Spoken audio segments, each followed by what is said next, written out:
So now that I've been using the Helix Welder in my jewelry studio for about 2 weeks, I feel like I can speak on how I feel about it, what I use it for, and what the benefits are of having it in your studio if you're not a permanent jewelry welder. I feel like a lot of people think that these little units are only for permanent jewelry people. And I'll admit, I thought the same thing as well. Anytime I go to the fair or to these markets, there are always booths that are doing permanent jewelry, and I always see units like this being used to attach the jewelry, and so I always assumed that that's all it was used for. But after doing some research on these welders, and this one specifically, there's so many other things that you can use this one for, and over the last 2 weeks, this welder has saved my butt so many times, mainly from porosity in my cast pieces. I'm going to show you guys some videos of how I correct porosity in my pieces using the Helix Welder, how you can use it for working with dainty things like chain and small jump rings, and how I resize my rings that have cast in place stones, because that's another thing that I plan on using this for. Every now and then I have a ring that I need to resize that already has a gemstone cast in place, a lot like this one,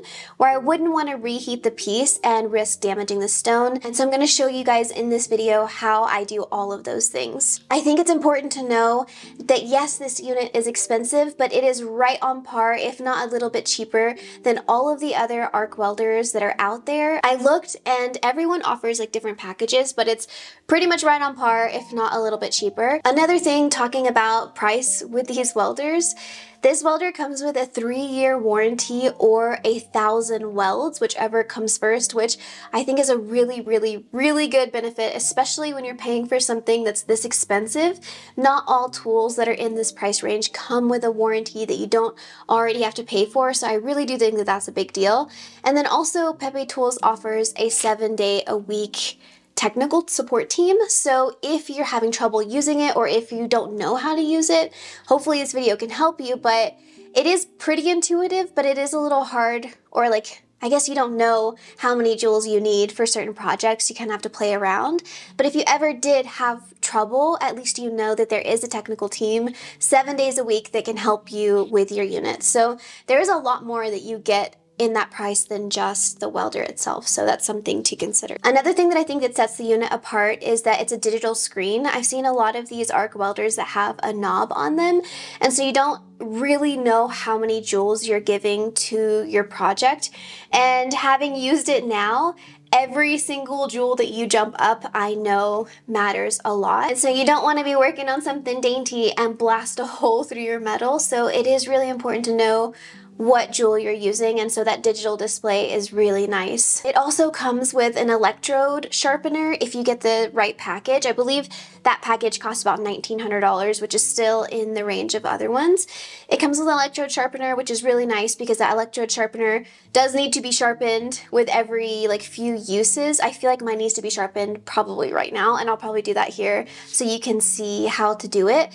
But the electrode sharpener helps you sharpen at the right angle, so it does come with that if you get the higher kit, which is the $1,900. And it also comes with a darkening screen with the pen holder in the back so that you can free up both hands and just look through the screen without wearing glasses. You can just wear the glasses, there's nothing wrong with that, it comes with darkening glasses, but when you put those darkening glasses on, you can't really see what you're doing, and a lot of the time what you're working on is so tiny, you need to be able to see where you're touching the electrodes. So I really do recommend this screen because it's really light when you're first looking through it.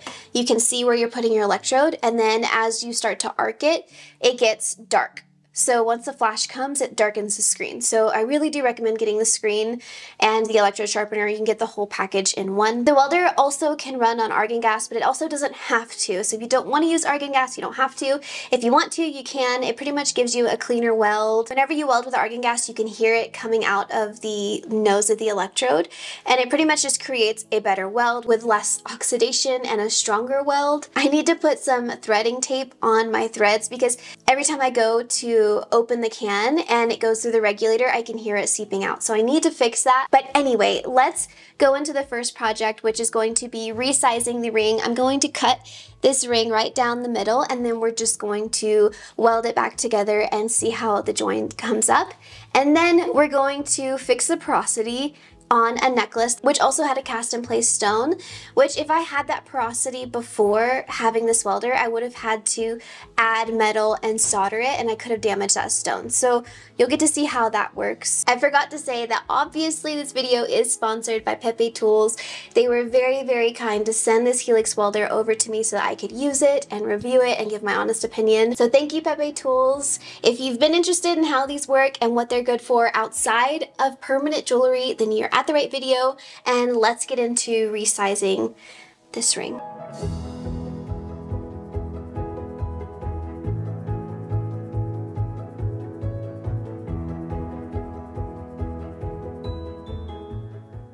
So this is the electrode sharpener. I like that it doesn't have the plug already attached to it. You just charge it all on its own, and it's got all of these holes, so you just pick whichever one your electrode fits better in, and it'll sharpen it at the correct angle every time.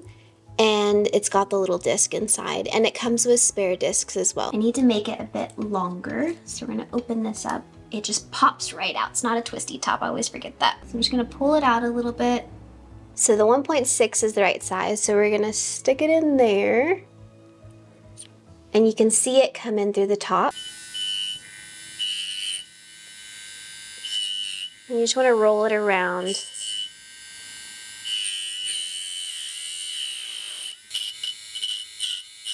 So now you can see that's much sharper, much cleaner, and way easier than if I were to try and do that on my grinding wheel.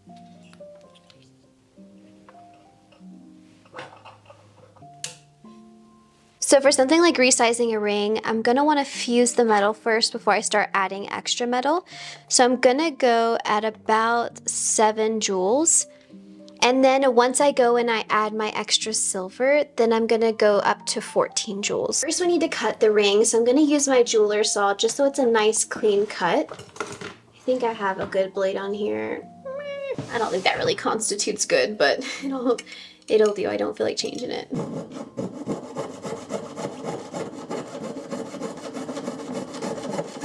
So now that we have a nice clean cut on one of my favorite rings, let's pretend we're resizing it and solder it back together. So this is the darkening screen that you can get with the Helix Welder. The darkening screen, I feel, is a big part of it because it also has the lights behind it, and then also you can see through it. You see how easy that is to see? Whereas if you don't get something like this, you're gonna be getting these dark glasses, and these are not easy to see behind. I mean, look at the back of my hand. It's really hard to see with these glasses. I mean, I can see, it's just so much darker, and I think would be harder to know where you're placing your electrode, which is really important. Some of the more expensive welders come with like binoculars type microscope things to see how, you know, exactly where you're placing everything. So your sight really does matter with all of this, and so that's why I think that this is kind of a non-negotiable to me. The welder does require a ground, just like normal welding. If you are familiar with welding, then you know that there's always a ground involved. So this is what I'm gonna hold my piece with. I'm gonna fuse the metal together just by touching it to the electrode, and the heat from it of the arc is going to fuse the metal together. But I want it to be even stronger than just fusing, so I'm going to take a little bit of silver wire, and I'm going to use it kind of like a TIG weld, and I'm going to feed it to the electrode, touching the joint of the piece, and I'm going to add that extra metal, and then we're going to file it away. So here's just that first little fused piece. I noticed that I didn't line up the band completely straight, and even with that one little fuse, I cannot break it to move and shift that evenly. Which isn't a huge deal. Obviously this is my own ring, but that just shows you how strong that fuse alone is. That's just one. I hope you can see exactly how tiny that is. Anyway, we'll just file it even. No big deal. Let's keep moving forward.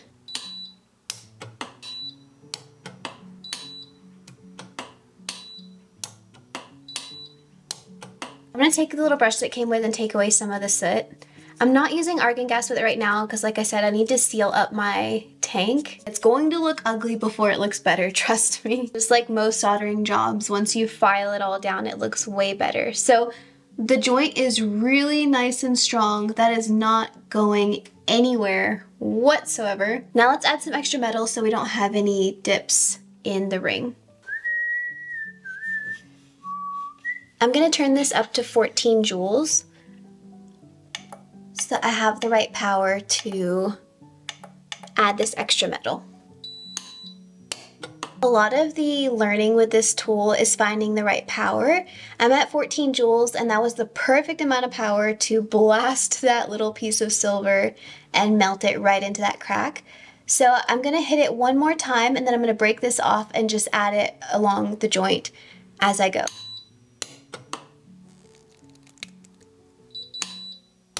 I'm gonna use finger gloves just to hold the metal since it does get hot.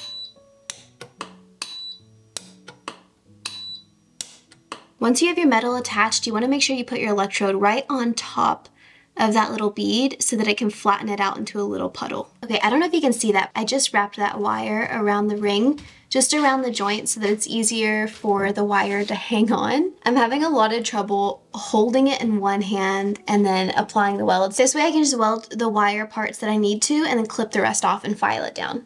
Hopefully this makes it easier.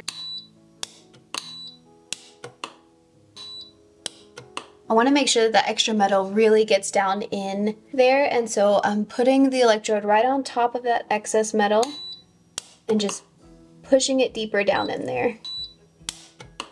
And you can just see it flatten like a pancake. Wrapping that little bit of wire definitely made that a lot easier, so if you're struggling with just like your hands, give that a try.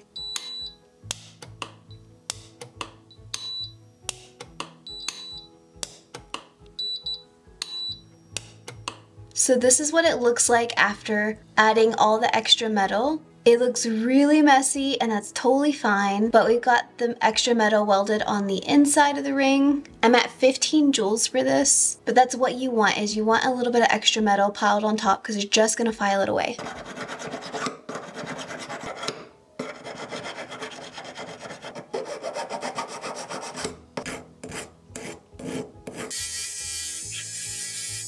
So I don't want to take up too much time polishing this band, but obviously you can't tell where I soldered the band. It's very clean close. Obviously I made my band a little bit crooked by not lining it up straight.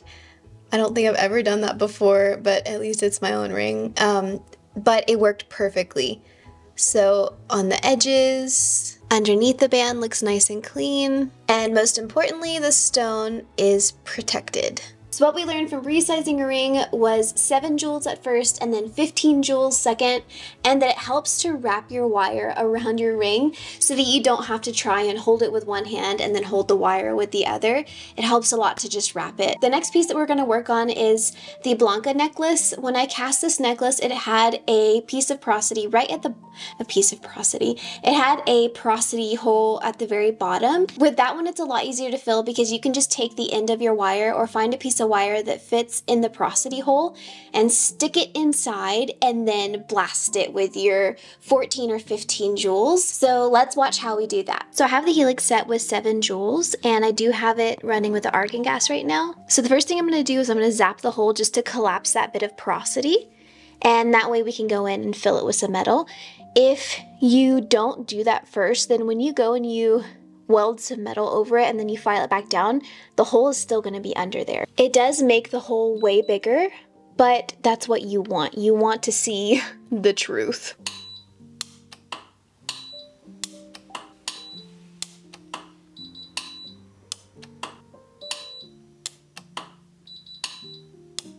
So that hole is about as deep as it's going to get, which is way bigger than what you could see with the naked eye when you were just looking at it. So I'm gonna brush it off real quick. And this now is the hole that we need to fill. So this is where it's nice to keep a bunch of different sizes of wire. So I'm gonna stick that in the hole and start welding around it and start filling that hole. I'm gonna turn up the joules a little bit to have some more power. I'm gonna turn it up to 9 joules.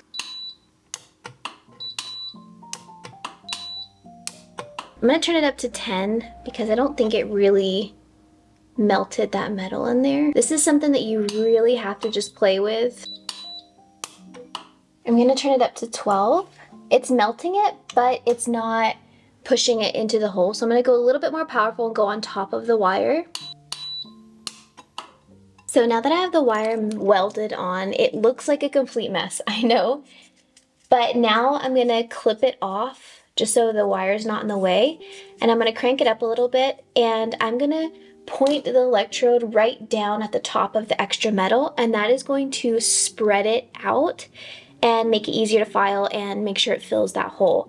So again, take your electrode and go straight on top of the metal, and that will kind of spread it in the direction that you're wanting it to go. If you go at it from the side, it's just gonna push it away. So I turned it up to 14 joules just to melt this wire even further. I'm adding a little bit of extra metal on here. And it looks like 14 joules for this wire is exactly what we needed. It's really melting it in there. This melty puddle is really what you want to see. You want to know that it's melting in there and actually filling the hole.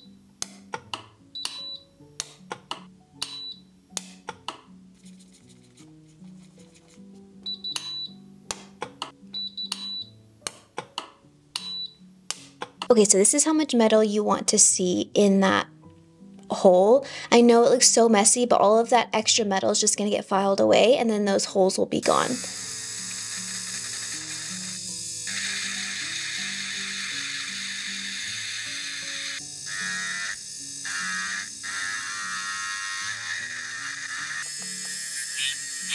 So that hole is gone now, and on the side, which yes, that took some time, but it's way better than having to recast my entire piece. Also, if this didn't have a stone cast in place, then maybe it would have been worth drilling a hole in where the porosity is and just soldering that piece of wire in it. But this Helix is such a huge, huge deal for people who are having their pieces cast. Porosity can happen to anyone, and it isn't just caused by the person casting your jewelry. A lot of the times it's because of bubbles under your wax. So if you're ever sending your pieces off to be cast, make sure that you don't have any air bubbles that you can see, and that you have nice thick edges and surfaces and bails. Now that you have the basics of how to use the Helix welder, there isn't much to explain on welding jump rings and dainty chain. I kept it at 5 joules and it welded it together perfectly. There was no need to add any extra silver, just fuse them together. So that is how I use this Helix welder to fix porosity, resize rings, and work on chain. I hope this video not only helps you know how to use the Helix welder and some of these little tips on different projects, but just to see it as something different than a permanent jewelry welder. The links will all be in the description. I hope you enjoyed this video, and if you did, give it a like and subscribe, and I will see you in the next one. Bye guys.